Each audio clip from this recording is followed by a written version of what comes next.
When it comes to horror movies, I've got a sweet spot for simple, campy, gory slasher flicks. And for a while during high school, my guilty pleasure go-to was the Wrong Turn movies. It's been a while, so I don't remember if I've actually seen them all at this point. It probably doesn't help matters that there's like 6 of these movies, which all follow the same basic plot. All that I do remember is that they got progressively worse as they went on. The first one was kinda actually alright, I enjoyed the concept. The second one had Henry Rollins being a badass, so that was a plus. And then there's one of them which took place in the snow. That's about all I remember, to be honest. I know it's probably not the greatest impression to hear from someone who said he had a phase with these being his guilty pleasures, but really, that just kinda proves my point as to why they were my guilty pleasures. Pretty simple, formulaic movies, where you don't really need to think all that much. It's the type of flick you put on to see a group of people mercilessly hunted down and murdered by a group of backwoods, inbred cannibalistic hillbillies. You know, nice easygoing, relaxing fun. Completely by happenstance, there seems to have been a reboot of the Wrong Turn franchise, coming out about the same time I decided to rewatch this movie from my past. I don't know what that's all about, I had no idea it was even a thing. Maybe the stars are just aligned perfectly in the cosmos, beaming thoughts into my brain that I should do something Wrong Turn related. So if you've clicked on this video expecting to see that version, well, sorry I guess. I'm sure I'll cover that version as well, seeing as I've seen all the other movies. So maybe consider sticking around with the channel for a while. I totally don't have a history of saying I'm going to cover something and then just actually never doing it. Of course not. Right from the get-go, this movie lets you know what sort of a ride it's going to be. It literally uses the very first scene to paint a complete picture for the type of movie this is. We're greeted by 2 random characters who bear absolutely no weight to the effect of this actual story. It's just Rock Climber 1 and Rock Climber 2. I'm sure they've got names, but it's seriously not important to know them. Why, you ask? Well, they die. Immediately. And apart from like one blink and you'll miss it line being played on a radio, they're never mentioned again. I'm not sure how blinking would affect your ability to hear something, but that's here nor there. Onward with the cannibalistic hillbilly movie. We're introduced to this guy, titular handsome dude who's probably gonna be the hero of the story. Hold on. Chris. This guy's Chris. Chris ends up stuck in a traffic jam, which isn't going to be going anywhere soon, and he's supposed to be attending a meeting somewhere. But fate isn't having any of that crap. He's got to end up in a really messed up situation involving creepy looking hillbillies, lots of death, and a fair amount of running like hell. So taking his chances, he decides it's best to turn back and look for an alternative route. And this being a horror movie and all, clearly this is a mistake, and Chris is never going to make it to that meeting. You're fucked, Chris. While being a good, law-abiding, safety-conscious driver, Chris decides not to look where the hell he's going and have a good old stare at this deer carcass on the side of the road, before ultimately recreating a scene from the game Burnout 3 Takedown into the back of another car. Chris gets introduced to the rest of the characters which are going to be a part of the movie, some longer than others. Their names are, well, not really that important. They're all going to probably die apart from like 1 or 2 of them anyway, but for the sake of formalities, Scott, Carly, Jesse, Francine, and Evan. They're all like, well, this is a crappy situation, and decide the best option is to go and look for someone who can help. Apart from Francine and Evan, that is, who are going to stay back with the cars, get high, and totally not be oh wait, never mind. The rest of the group stumble across this rather sketchy looking house. After nobody answers their knocks, they decide to go inside and look for a phone. And yeah, after seeing the inside of this place, these don't seem like the type of people who are going to have a phone.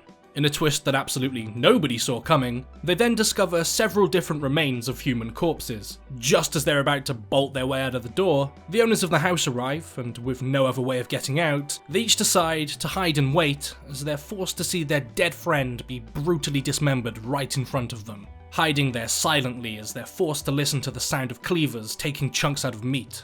It's as if, to these killers, humans are simply nothing more than prey, meant to be captured, killed, and eaten. Don't worry, I'm definitely not going to turn this into a tangent on how this is a parallel to the way we treat animals, and killing and eating them is barbaric.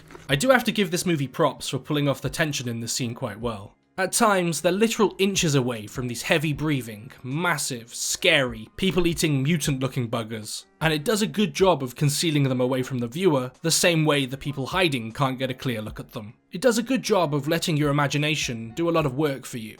And what would someone who does this stuff to other people even look like? and when we do actually finally get to see them, the makeup effects look great. The movie makes a point of never lingering too long on their faces, so the brief amount of times you do actually get to see them, it's pulled off really nicely. That's another thing I remember about the other movies. With the budgets getting lower and lower for each passing movie, so does the makeup effects. But here, they look good. The cannibals eventually fall asleep after presumably feasting on the viscera of the dead redhead girl, so the gang carefully and slowly each get out of their hiding spots and make their way towards the exit. After a few false red flags, they've all almost completely made it out of the door, and then this dude's just chilling. They sprint for it, and now the hunt is on.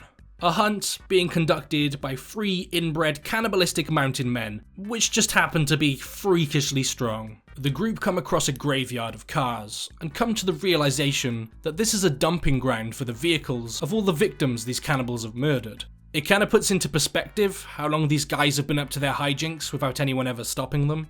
And they most definitely do not discriminate in which people they kill. Men, women, children, it doesn't matter to them. They're all meat at the end of the day. The cannibals show up in their car, so the group decides the only way they're going to get out of this is that if one of them distracts the cannibals so the others can run and steal the car. Chris makes a run for it and is immediately shot in the leg. Like, he barely made it to the tree line. These big scary looking buggers are quite proficient at what they do. Scott decides to take one for the team and sprint off, causing the cannibals to follow him, giving the rest of the group the chance to get into the vehicle and escape. They're driving down the road looking for Scott, and just before he's able to make it to the car, he takes multiple arrows to the back, causing him to slump over and die mere feet away from his fiancée. Oh yeah, Carly's his fiancée, by the way.